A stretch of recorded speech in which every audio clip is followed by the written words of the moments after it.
sa Our Lady of Consolation Parish, Miranila Homes.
kabila ng gayong pagkakaiba, kung gagawin nila ang kanilang makakaya, gaya ng ginawa ni na Isaías, Pablo at Pedro, magiging mas mabuti ang mundo para dito, at ang kabutihan ay magtatagumpay laban sa kasamaan.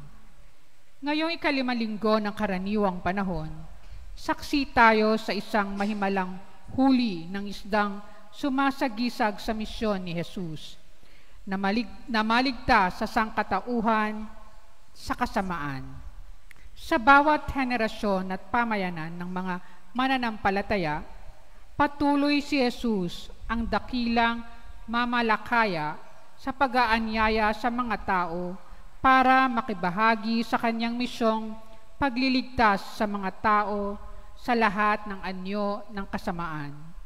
Kailangan ng kabukasang palad at pagsusumikap sa pagtugon sa paanyaya ni Jesus. Sa Eukaristiyang ito, pagdasal natin na lahat ng tinatawagang gumanap sa ganitong tungkulin ay bukas palad at tapat na makatugon hanggang sa wakas ng panahon. Magsitayo na po ang lahat at simulan natin ang banal na pagdiriwang.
Sa ngalan ng Ama at ng Anak at ng Espiritu Santo.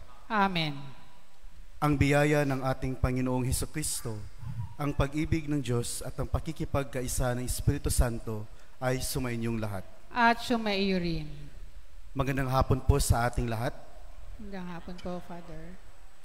Sa banal na misang ito, ating ipagdasal for the birthday intention of Jocelyn Tan, for the Thanksgiving intention of Vidal family, Mantug family, Tuti and Cora Mangubat, for the special intention of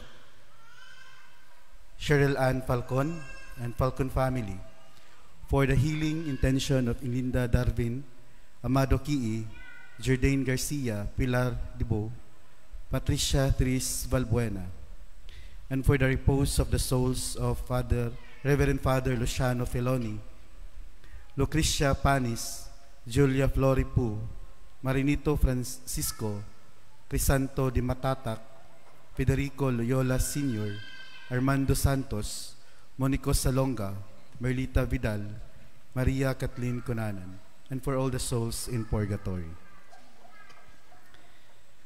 Mga kapatid, sa paghahanda natin para sa pagdiriwang ng mga banal na misteryo, alalahanin natin ang ating pagkakasala at hilingin sa Panginoon ang kapatawaran at lakas.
Kaawaan tayo ng makapangyarihang Diyos, patawarin tayo sa ating mga kasalanan, at patnubayan tayo sa buhay na walang hanggan. Amen.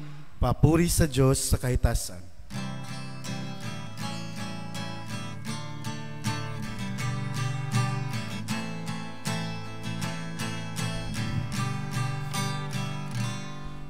Luwalhati sa Diyos sa kahitaasan,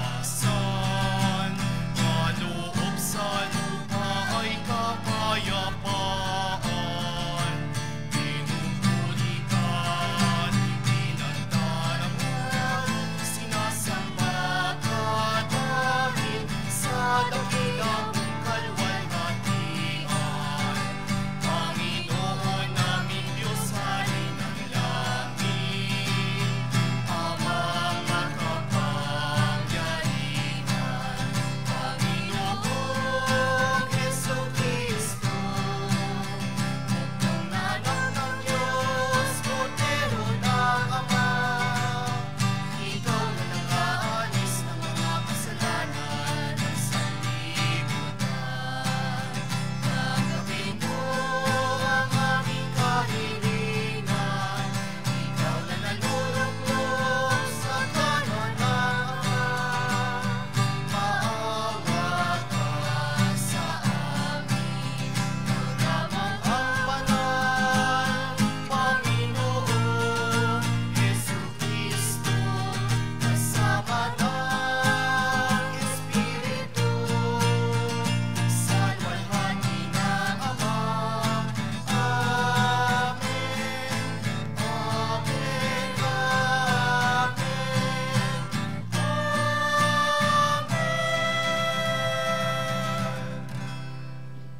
Manalangin tayo. Ama naming makapangyarihan, lagi mong lingapin at patnubayan kaming mga kabilang sa iyong angkan. Sa tanging pag-asa namin ikaw ang nagbibigay, kami tangkilikin mo at laging subaybayan sa pamamagitan ni Jesucristo kasama ng Espiritu Santo, magpa sa walang hanggan. Amen.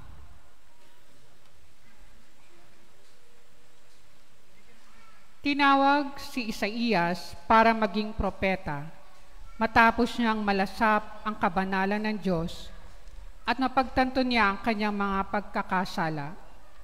Ang pagsusugo ng Diyos na isang anghel ay naglinis sa kanyang mga sala at nagbigay lakas para sa kanyang misyon sa bayang Israel.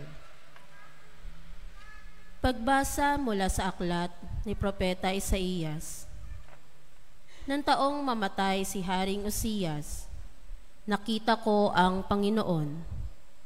Nakaupo siya sa isang napakataas na luklukan. Ang laylayan ng kanyang damit ay nakalatag sa buong templo. May mga serapin sa kanyang ulunan, at bawat isa'y may 6 na pakpak. Wala silang tigil ng kasasabi sa isa't isa ng ganito: Banal, banal, banal ang Panginoong Diyos ng mga hukbo. Ang kanyang kaniningay laganap sa sanlibutan. Sa lakas ng kanilang tinig ay nayanig ang pundasyon ng templo, at ang loob nito'y napuno ng usok. Sinabi ko, kawawa ako. Marumi ang aking labi at naninirahan sa piling ng mga taong marurumi rin ang labi. Mapapahamak ako pagkat ako'y isang makasalanang nakakita sa Panginoon, ang makapangyarihang hari. Pagkatapos, may isang seraping sumipit ng baga sa dambana at lumipad na patungo sa akin. Ang baga ay idiniit sa aking mga labi at sinabi, wala ka ng sala.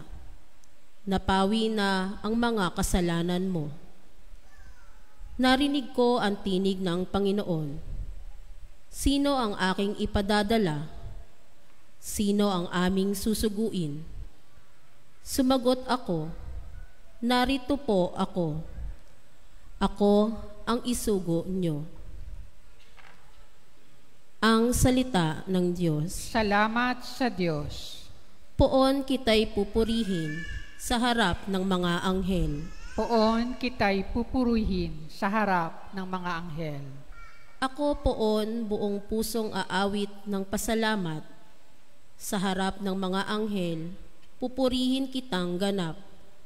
Sa harap ng iyong templo, ay yuyoko at gagalang. Pupurihin kita roon, pupurihin ang iyong ngalan. Poon kita'y pupurihin sa harap ng mga anghel. Dahilan sa pag-ibig mo at sa iyong katapatan, ika'y tunay na dakila, pati iyong kaustusan. Noon ako ay tumawag, tinanggap ko ang tugon mo.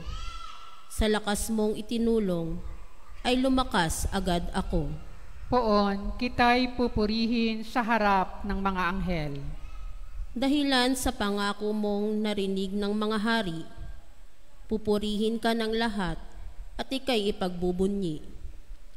Ang lahat ng ginawa mo ay kanilang aawitin, at ang kadakilaan mo ay kanilang sasambitin. Poon kita'y pupurihin sa harap ng mga anghel. Nahahandang harapin mo mapupusok kong kaaway. Ligtas ako sa piling mo, sa lakas na iyong taglay. Yaong mga pangako mo ay handa mong tubting lahat. Ang dahilan nito poon, pag-ibig mo'y di kukupas, at ang mga sinimulaing gawain mo'y magaganap. Poon kita'y pupurihin sa harap ng mga anghel.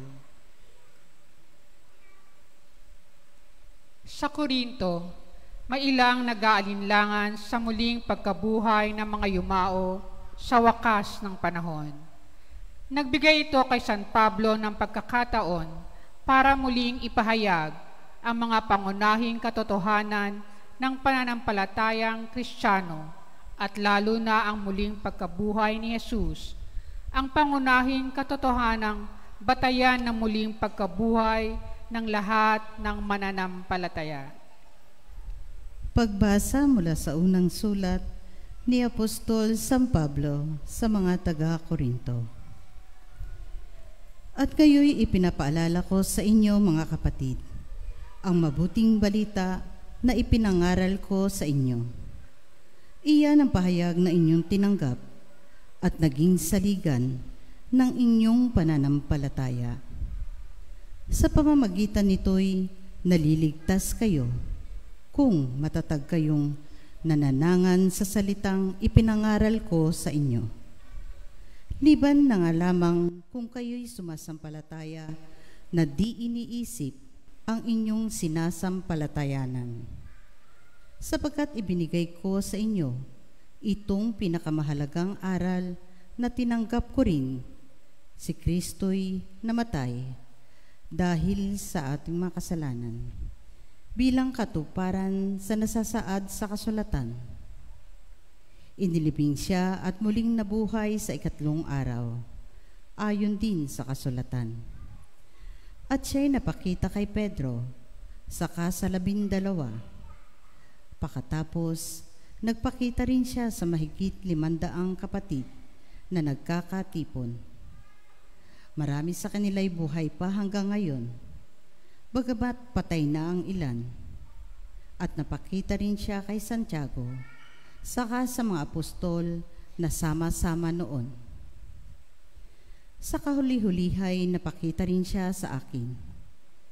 Bagamat ako'y tulad ng batang ipinanganak ng di kapanahunan. Sapagkat ako ang pinakahamak sa mga apostol, ako'y di karapat-dapat tawaging apostol, sapagkat inusig ko ang simbahan ng Diyos. Ngunit dahil sa kagandahang loob niya, ako'y naging apostol, at hindi naman nawala ng kabuluhan ang kaloob niyang ito sa akin. Nagpagal ako ng higit kaysa kaninuman sa kanila, bagamat hindi ito sa sarili kong kakayanan, kundi sa tulong ng Diyos sa akin. Kaya't maging ako o sila, ito ang ipinangangaral namin, at ito ang pinananalingan ninyo. ang salita ng Diyos. Salamat sa Diyos.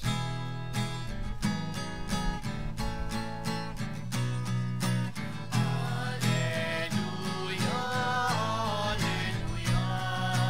Ikain mo kung nakikinig ako sa iyong mga salita. Alleluia, alleluia, alleluia.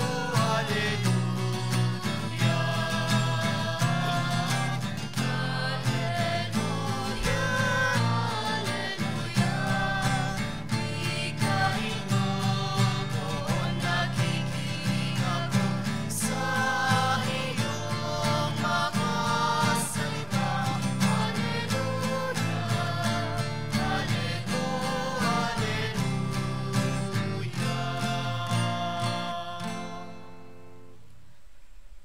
Sumainyo ang Panginoon. At sumayo rin. Ang mabuting balita ng Panginoon ayon kay San Lucas. Papuri sa iyo, Panginoon. Noong panahong iyon, nakatayo si Jesus sa baybayin ng lawa ng Genesaret. Pinagkalipon-punan siya ng napakaraming tao na ibig makarinig ng salita ng Diyos. May nakita siyang 2 bangka sa baybayin. Nakalunsad na ang mga mangingisda at naghuhugas ng kanilang mga lambat. Lumulan siya sa isa sa mga bangka at hiniling kay Simon, may-ari nito, na ilayo ng kaunti sa tabi. Naupo siya sa bangka at nangaral sa mga tao. Pagkatapos niyang magsalita, ay sinabi kay Simon, "Pumalaot kayo at ihulog ang mga lambat upang manghuli." Sumagot si Simon, "Guro, magdamag po kaming nagpagod at wala kaming nahuli. Ngunit dahil sa sinabi ninyo, ihuhulog ko ang mga lambat." Gayon nga ang ginawa nila, at sa dami ng kanilang huli ay halos magkasinsira ang kanilang mga lambat. Kaya't kinawayan nila ang kanilang mga kasamahang nasa ibang bangka upang tumulong. At lumapit naman ang mga ito. Napuno ang 2 bangka na halos lumubog. Nang makita iyon ni Simon Pedro, siya'y nagpatira pa sa paanan ni Jesus at nagsabi, "Lumayo po kayo sa akin, Panginoon, sapagkat ako'y makasalanan." Nang gilala siya at ang kanyang mga kasama dahil sa dami ng kanilang huli, gayon din sina Santiago at Juan, mga anak ni Zebedeo, na mga kasosyo ni Simon. At sinabi ni Jesus kay Simon, "Huwag kang matakot, mula ngayon mamamalakaya ka ng mga tao." Nang maitabi na nila ang kanilang mga bangka, iniwan nila ang lahat at sumunod kay Jesus. Mga kapatid, ang mabuting balita ng Panginoon. Pinupuri ka namin, Panginoong Hesukristo.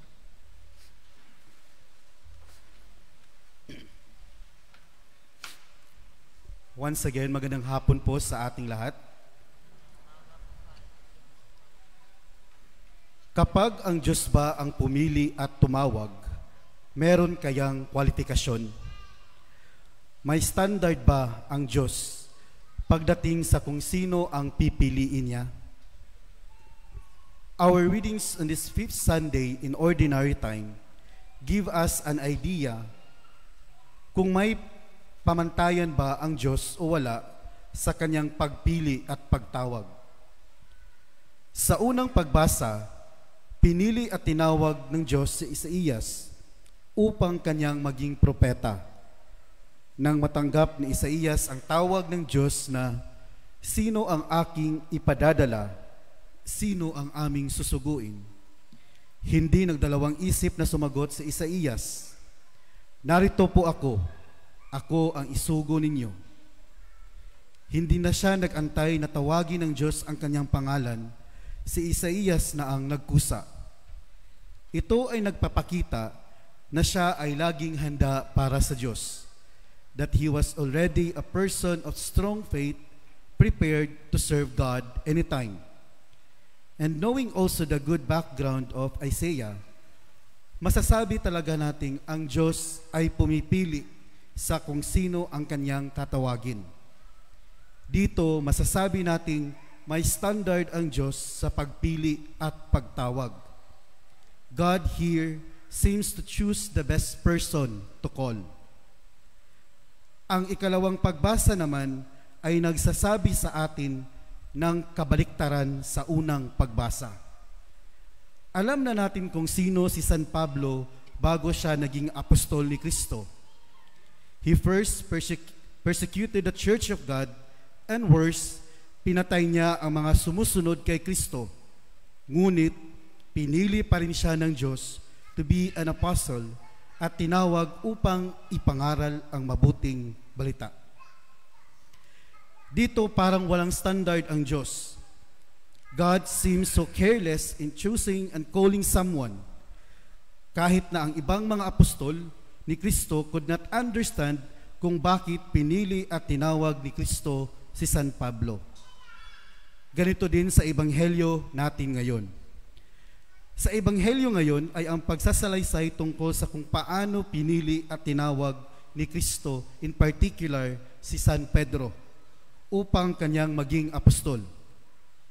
Later, as we all know, Peter betrayed Jesus at the moment Jesus needs him the most.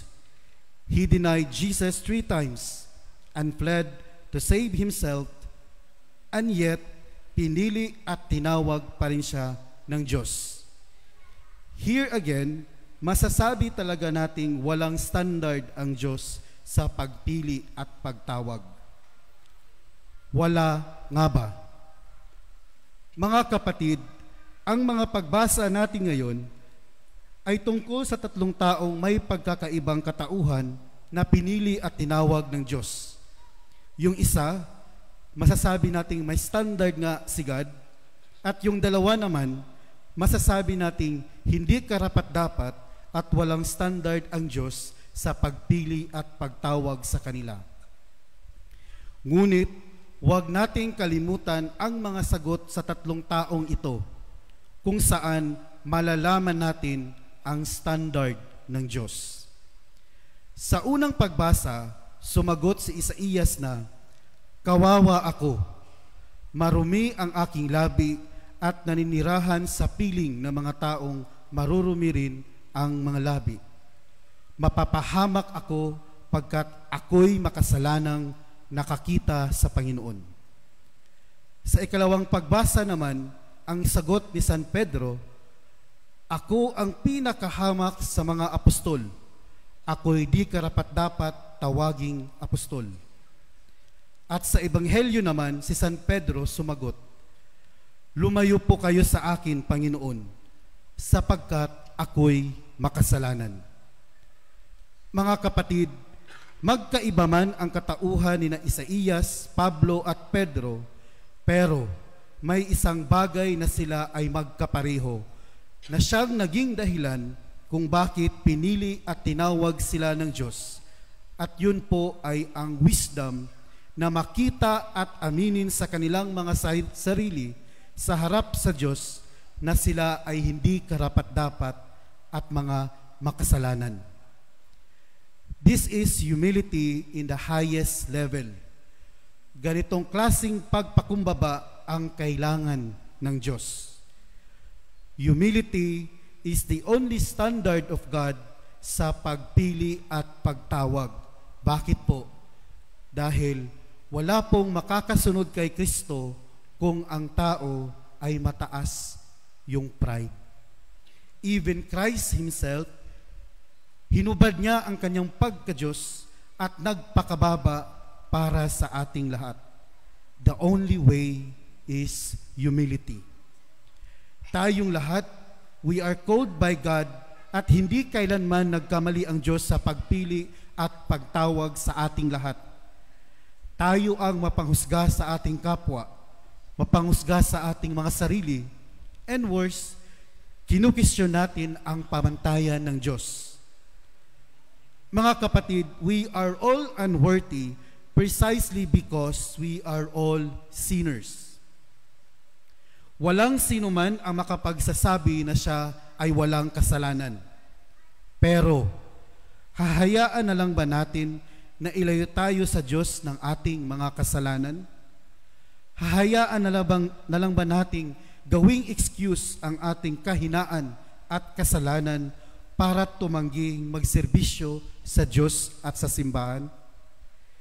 Dahil wag nating kalimutan na dahil tayo ay makasalanan, kaya ang Diyos ay bumaba sa langit upang tayo ay sagipin.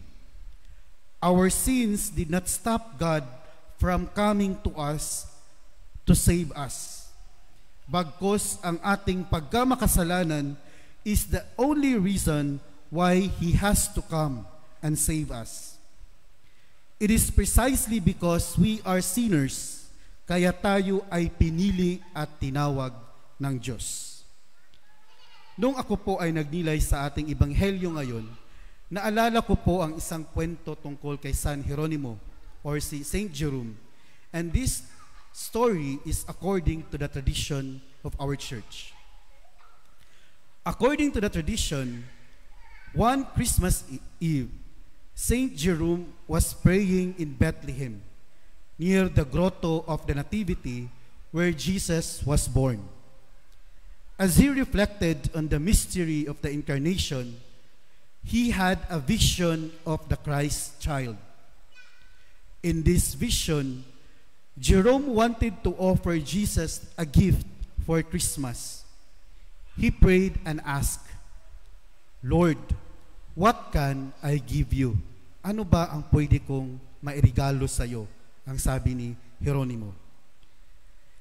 Jerome thought offering his knowledge, his translation, and his writings, since he translated the Bible into Latin, the Vulgate. Pero ang sabi ni Jesus sa kanya, "No, Jerome, that is not what I want." Jerome then offered his fasting, prayers, and sacrifices, thinking that that would be a pleasing gift to God. But Jesus again said, "No, Jerome, I do not desire those gifts either." Finally, Jerome, in frustration and sadness, asked the Lord, "Then what do you want from me, Lord?" Jesus looked at him with love and replied, "Give me your sins." Ibigay mo sa akin ang iyong mga kasalanan. Saint Jerome was deeply moved, realizing that Christ had to come into the world not to receive great intellectual works or sacrifices, but to take away the sins of humanity and offer His mercy. Jerome wept and surrendered himself completely to the love and forgiveness of Christ. Mga kapatid, nang namatay si Kristo to make Himself an offering to God for our sins, wala na tayong karapatan sa ating mga kasalanan. We have to let go for our sins and offer it to Jesus. How can Jesus take away our sins kung hindi natin ibibigay sa Kanya at ipagdadamot sa Kanya? That is why the always invitation for us is to go to church, to attend Mass, where the holy sacrifice for our sins is happening. At ang pinaka-the best po na ating mairigalo sa Diyos in the Mass, in the Holy Eucharist, walang iba po ay ang ating mga kasalanan. Ipagdadamot pa ba natin yan? We have that. We may not have money, we may not have talent, we may not have anything in this world, but we definitely have sins. And we have to give that to the Lord. Kasi pag hindi natin yan ibigay sa Kanya, dito sa banal na misa, hindi ho niya tayo maililigtas. Go to confession. Nag-aantay ang Diyos sa pagpapangumpisal. And side note, kapag tayo ay nangungumpisal, wag ho nating i-filter ang ating mga kasalanan. dahil isa po iyong malaking kasalanan. We cannot hide everything from God. He knows everything even before we confess it. Kaya isurrender natin ang lahat nating mga kasalanan sa pangungumpisal. I remember Saint Faustina once said that suffering is the best gift that God can give to man. Tatanggap ba kayo? Yung paghihirap daw po, yun daw po ang pinaka-the best na regalo ng Diyos sa tao. Will you receive it? Dati sabi ko, ayaw ko paghihirap. Pero ang sabi ni Saint Faustina, that changed my mind.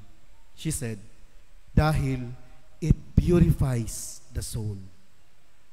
Ang paghihirap daw na nangyayari sa ating buhay is our opportunity para linisin natin ang ating mga sarili. Ngayon ko lang din po napagtanto na ang pinaka-the best din na regalo na maibibigay natin sa Diyos ay hindi pera, hindi talento, not even ourselves. We cannot offer something to God that is already belongs to God. Tandaan po natin yan.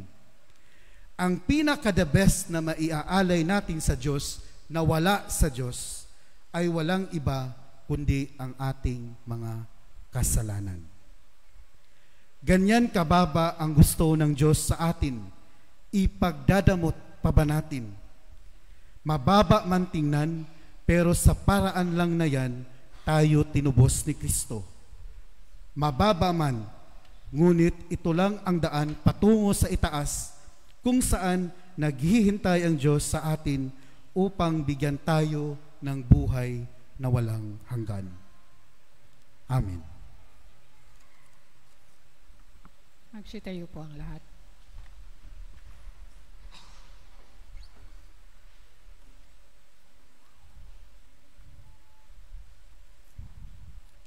Sumasampalataya ako Sa Diyos samang makapangyarihan sa lahat, nang may gawa ng langit at lupa. Sumasampalataya ako kay Jesucristo, iisang anak ng Diyos, Panginoon nating lahat. Nagkatawang tao siya, lala ng Espiritu Santo, pinanganak ni Santa Mariang Birhen, pinagpakasakit ni Poncio Pilato, pinako sa krus, namatay, inilibing. Nanaog sa kinaroroonan ng mga yumao, na may 3 araw na buhay na maguli, umakyat sa langit, naluluklok sa kanan ng Diyos amang makapangyarihan sa lahat. Doon magmumulang paririto at hukom sa nangabubuhay at nangamatay na tao. Sumasampalataya naman ako sa Diyos Espiritu Santo, sa banal na simbahang katolika, sa kasamahan ng mga banal, sa kapatawaran ng mga kasalanan, sa pagkabuhay na muli ng matay na tao, sa buhay na walang hanggan. Amen. sa harap ng mabigat at palagiang pangangailangan sa mga pari sa ating mga pamayanan, pakumbaba nating idulog ang ating mga kahilingan sa Panginoong bukal ng lahat ng pagpapala. Panginoon, alalahanin mo ang iyong bayan. Panginoon, alalahanin mo ang iyong bayan. Para sa buong simbahang katolika, nabangka ni Pedro, naway patuloy na mangaral si Jesus sa mga bansa, gaya ng siya'y nabubuhay pa rito sa lupa. Manalangin tayo sa Panginoon. Panginoon, alalahanin mo ang iyong bayan. Para sa Santo Papang sumunod kay Simon Pedrong mangingisda na taga Galilea, naway magbunga ang kanyang misyong apostolika sa pamamatnubay ni Jesus, ang dakilang mamamalakaya. Manalangin tayo. Panginoon, alalahanin mo ang iyong bayan. Para sa mga pari at mga kasama nila sa kanilang misyon, naway maging masunurin sila sa turo ni Jesus at maging tapat sila sa kapakanan ng kanilang mga kawan. Manalangin tayo. Panginoon, alalahanin mo ang iyong bayan.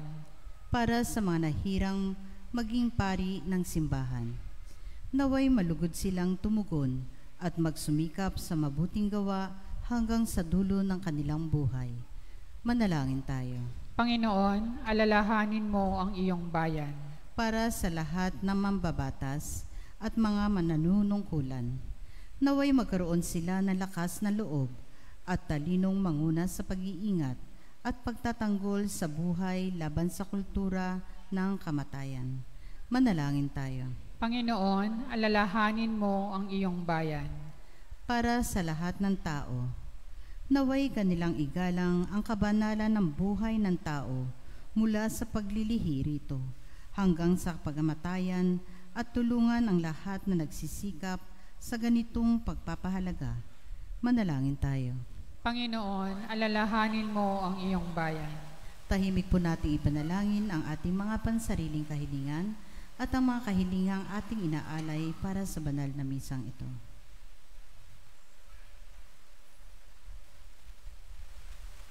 Manalangin tayo. Panginoon, alalahanin mo ang iyong bayan.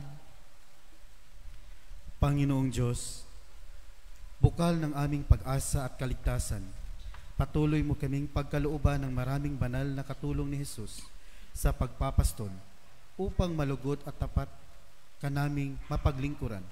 Isinasamo namin ito sa ngalan ng Panginoon naming si Jesus. Amen.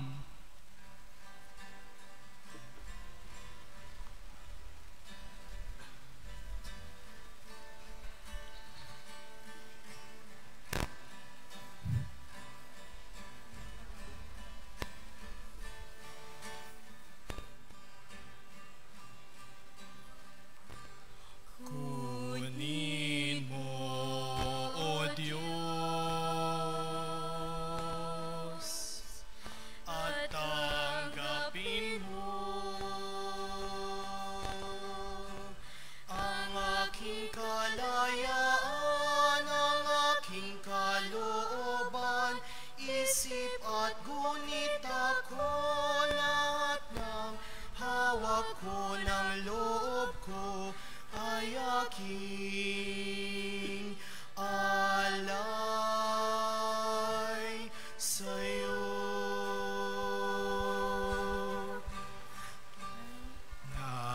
Nagmula sa'yo ang lahat ng ito. Muli kong handog sa'yo, patnubayan mo't paghari, ang lahat ayon sa kalooban mo. Mag-utos ka, Panginoon ko. Dagling tatali maako, ipagkaloob mo lang ang pag-ibig mo, at lahat ay tatalikdan ko. Tatalikdan ko. Manalangin kayo mga kapatid, upang ang paghahain natin ay kalugdan ng Diyos amang makapangyarihan. Tanggapin nawa ng Panginoon itong paghahain sa iyong mga kamay, sa kapurihan niya at karangalan, sa ating kapakinabangan at sa buong sambayanan niyang banal. Ama naming lumikha, ang pagkait inuming narito ay iyong ginawa upang mapalakas kaming mga mahihina. Ipagkaloob mong ito ay aming mapagsaluhan bilang pakikinabang sa buhay mo magpakailanman. Sa pamamagitan ni Hesukristo, kasama ng Espiritu Santo, magpa sa walang hanggan. Amen. Sumainyo ang Panginoon. At sumaiyo rin. Itaas sa Diyos ang inyong puso at diwa. Tinaas na namin sa Panginoon. Pasalamatan natin ang Panginoong ating Diyos. Marapat na siya ay pasalamatan. Ama naming makapangyarihan, tunay ngang marapat na ikaw ay aming pasalamatan sa pamamagitan ni Hesukristo na aming Panginoon. Siya ay naging kapwa naming maaasahan upang may mangunang umako sa pananagutan. Dahil hangad mong magbago ang kinamihas ng pagkakanya-kanya ng sangkatauhan. Bunga ng pagtitiis, siya ay nanaig, at ang kamatayan ay kanyang nalupig. kaya't siya ang aming daan para aming masapit ang iyong tapat at maaasahang pag-ibig.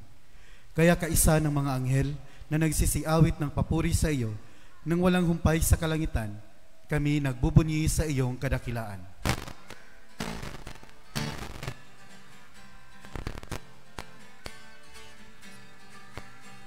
Santo, Santo, Santo, Diyos makapangyarihan, puspos ng walhati ang langit at lupa. Hosana sa kaitaasan, pinagpala ang narito sa ngalan ng Panginoon. Hosana, Hosana sa kaitaasan, Hosana, Hosana sa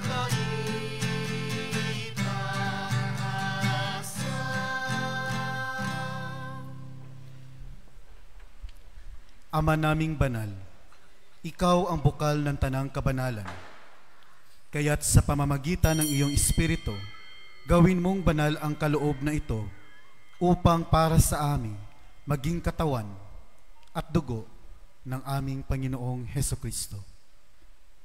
Bago niya pinagtiis ang kusang loob na maging handog, hinawakan niya ang tinapay, pinasalamatan kanya, pinaghahati-hati niya iyon at inabot sa kanyang mga alagad at sinabi, "Tanggapin ninyong lahat ito at kanin. Ito ang aking katawan na ihahandog para sa inyo."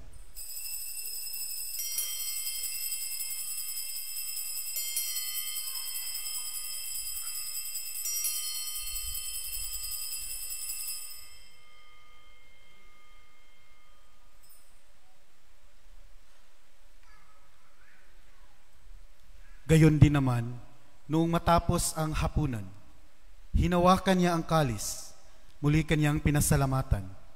Iniabot niya ang kalis sa kanyang mga alagad at sinabi, "Tanggapin ninyong lahat ito at inumin. Ito ang kalis ng aking dugo, ng bago at walang hanggang tipan, ang aking dugo na ibubuhos para sa inyo at para sa lahat, sa ikapagpapatawad ng mga kasalanan. Gawin ninyo ito sa pag-alaala sa akin."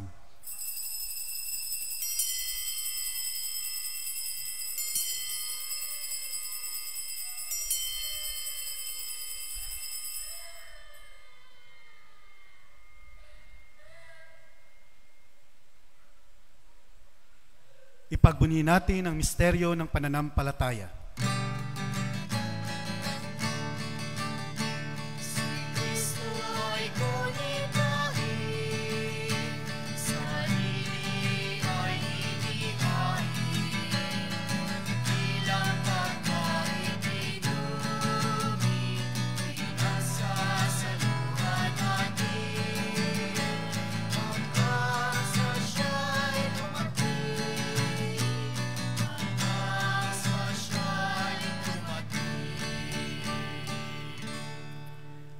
Ama, ginagawa namin ngayon ang pag-alaala sa pagkamatay at muling pagkabuhay ng iyong anak, kaya't iniaalay namin sa iyo ang tinapay na nagbibigay buhay at ang kalis na nagkakaloob ng kaligtasan.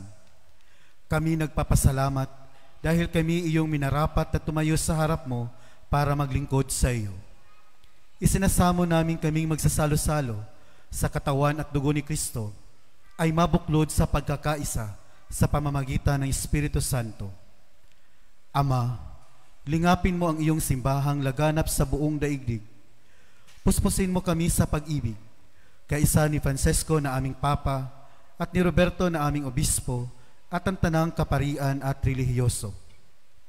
Alalahanin mo rin ang mga kapatid naming nahimlay nang may pag-asang sila'y muling mabubuhay, gayon din ang lahat ng mga pumanaw. Kaawaan mo sila at patuloyin sa iyong kaliwanagan. Kaawaan mo at pangidapatin kaming lahat na makasalo sa iyong buhay na walang wakas. Kaisa ng mahal na Berheng Maria na Ina ng Diyos, ni San Jose, kaisa ng mga apostol at ng lahat ng mga banal na namuhay dito sa daigdig ng kalugod-lugod sa iyo, maipagdiwang nawa namin ang pagpupuri sa ikararangal mo sa pamamagitan ng iyong anak na aming Panginoong Hesukristo.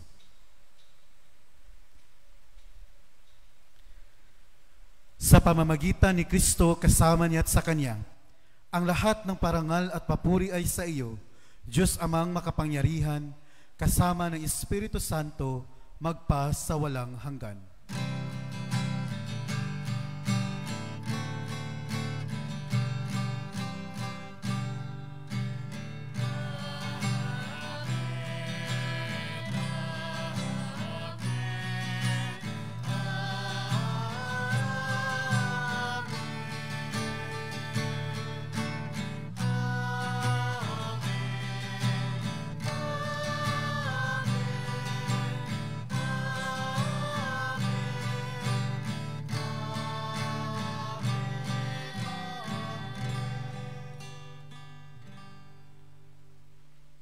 Sa tagubilin ng mga nakagagaling na utos sa turo ni Jesus na Panginoon natin at Diyos, ipahayag natin ang lakas loob.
Hinihiling namin kami iadya sa lahat ng masama, pagkalooban ng kapayapaan araw-araw, iligtas sa kasalanan at ilayo sa lahat ng kapahamakan, samantalang aming pinananabikan ang dakilang araw ng pagpapahayag ng tagapagligtas naming si Hesukristo.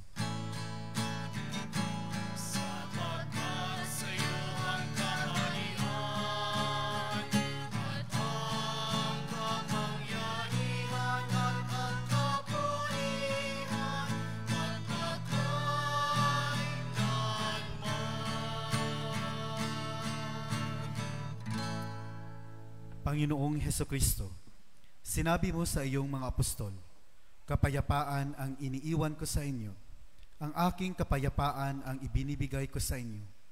Tunghayan mo ang aming pananampalataya at huwag ang aming pagkakasala. Pagkalooban mo kami ng kapayapaan at pagkakaisa ayon sa iyong kalooban. Kasama ng Espiritu Santo, magpa sa walang hanggan. Amen. Ang kapayapaan ng Panginoon ay laging sumainyo. At sumaiyo rin. Ngayon magbigayan tayo ng kapayapaan sa isa't isa.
Mga kapatid, ito ang kordero ng Diyos.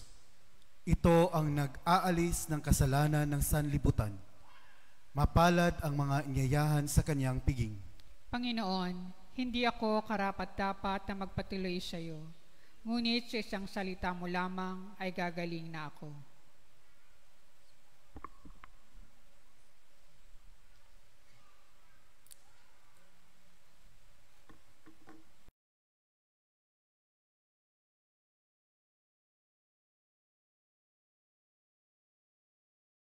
Espiritual na pakikinabang. O Jesus ko, naniniwala ako na ikaw ay tunay na naririyan sa banal na sakramento. Minamahal kita ng higit sa lahat at ninanais ko na ikaw ay tanggapin sa aking kaluluwa. Bagamat sa sandaling ito ay hindi kita matatanggap sa paraang sakramental, pumarito ka man lamang sa aking puso sa paraang espiritual.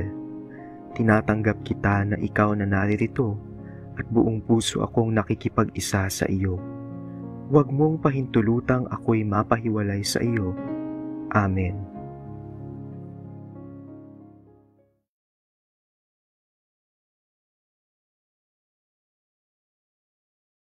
Bakas, gawing wakas, paglingkod sa'yo hanggang wakas. Naway ang ibig ko, gawin ang ibig mo. Sa kapwa ko maging katulad mo.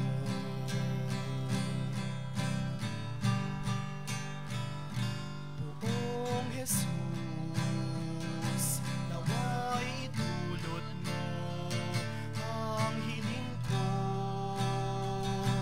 Biyayang mata mo na lumalim pa at mag-ibayo bawat araw. Pakilala ko sa'yo, gawing wagas, pagsunod sa iyong mga bakas. Gawing wagas, paglingkod sa iyo hanggang wakas. Naway ang ibig ko, gawin ang ibig mo. Sa kapwa ko maging katulad mo.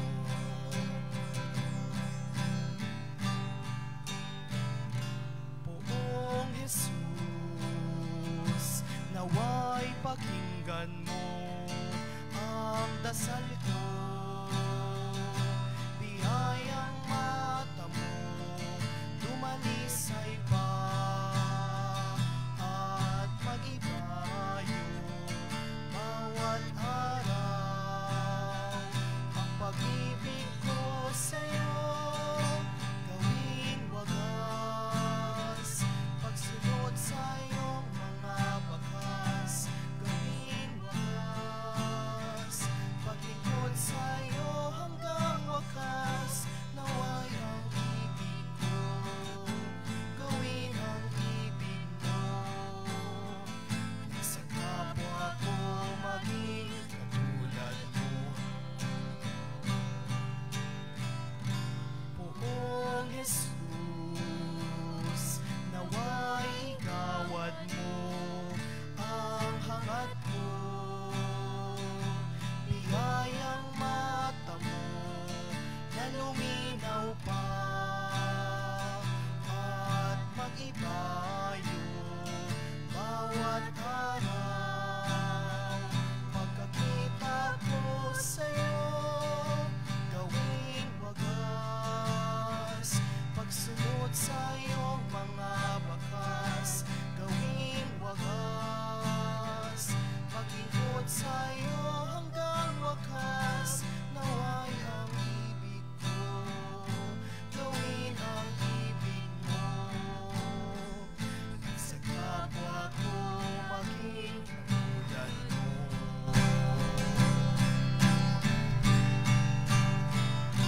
Poong Jesus, naway itulot mo ang hiling ko. Biyayang mata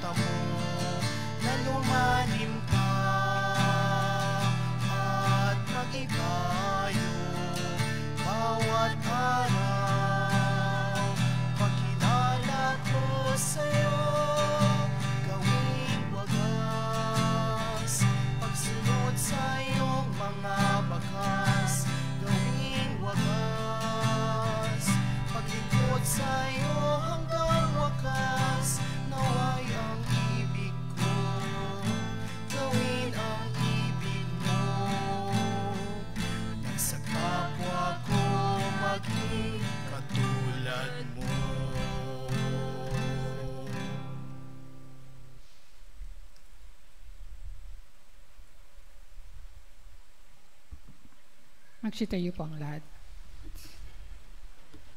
Manalangin tayo. Ama naming mapagmahal, sa pagkait inuming pagkakaisa ang ibinibigay, kami niloob mong makapakinabang.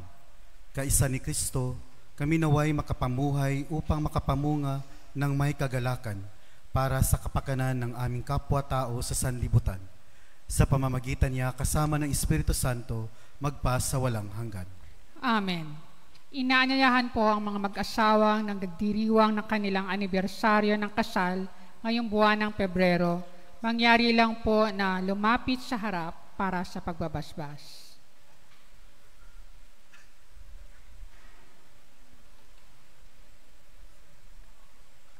Wedding anniversary po, this month of February.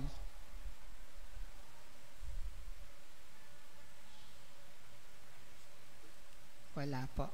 Magsipo muna sumandali para sa ilang paalala. Una, mayroon po tayong second collection para sa pagkapatayo ng Kristong Hari Parish First Shrine of the Youth.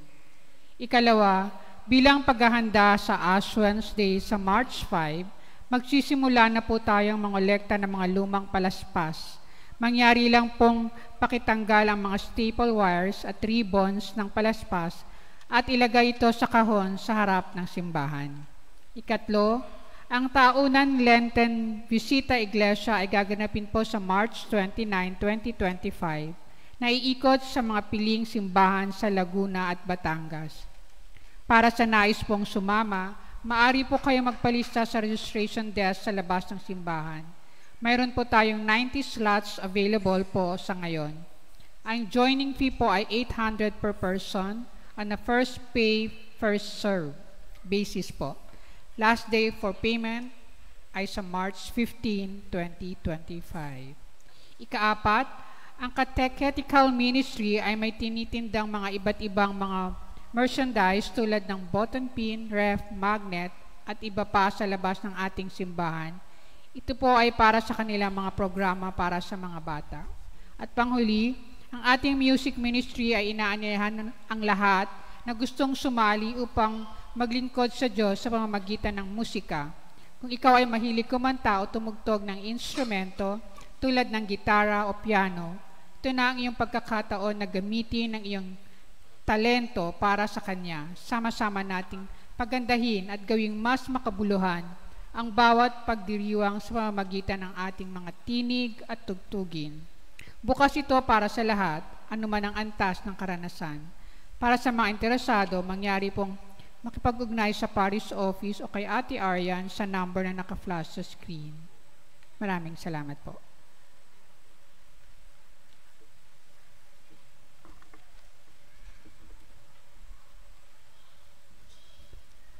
Magandang gabi sa ating lahat.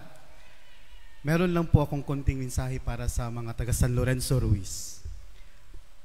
Noong April 2024, in the first week of Easter season, ako po ay pinili at tinawag ng Diyos upang maging bahagi at ma-assign sa San Lorenzo Ruiz Parish. Although alam kong hindi ako karapat-dapat na ma-assign sa parokya ninyo. And it has been 10 months na nandito po ako sa parokya ninyo. It's very significant to me to be assigned on the earlier stage of my clergy vocation dito sa San Lorenzo Ruiz. Kaya hindi ko makakalimutan ang San Lorenzo Ruiz. From diakono and then later on, naging pari. Ako po ay nagpapasalamat sa lahat ng inyong pag-aalaga, pag-aaruga, suporta at pagmamahal in the 10 months being with you in this parish. At this moment of my vocation, ako naman po ay pinili at tinawag ng Diyos upang i-assign sa San Roque Parish, Bagong Silang, Caloocan City. So this Sunday will be my last Sunday in the parish. Actually, aalis pa ako next Sunday. But next Sunday, wala na po ako dito sa San Lorenzo Ruiz. Kaya ngayon na ako nagpapasalamat in this last Sunday kasi sa Sunday naman po lahat nagsisimba. At gusto ko lang iparating sa inyong lahat ang aking taos-pusong pasasalamat at gratitude sa prayers at higit sa lahat sa pagmamahal na ibinahagi niyo sa akin na habang nandito ako sa San Lorenzo Ruiz, hindi namatay ang aking bokasyon. Bagkus, mas lumalim pa. Maraming salamat po. So, God bless, and next Sunday, wala na po ako sa San Lorenzo Ruiz.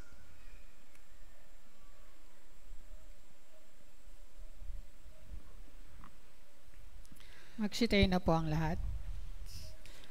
Maraming salamat din sa ating altar servers, lay ministers, LECOM, Mother Butlers Guild, SOCOM, and choir. At sa ating lahat na nagsimba ngayon, sana po mas lumalim pa ang ating pagmamahal sa banal na Eucharistia, at maraming salamat sa pagsisimba nitong banal na sakripisyo para ang ating mga kasalanan ay ating maibigay at tayo ay mapatawad sa Diyos. Maraming salamat po. Sumainyo ang Panginoon. At sumayo rin. At pagpalain kayo ng makapangyarihang Diyos, Ama, Anak, at Espiritu Santo. Amen. Natapos na ang banal na pagdiriwang, humayo kayo sa kapayapaan upang mahalin at paglingkuran ang Panginoon. Salamat sa Diyos. Ngayon at ipahayag, kanyang pagkalingat habang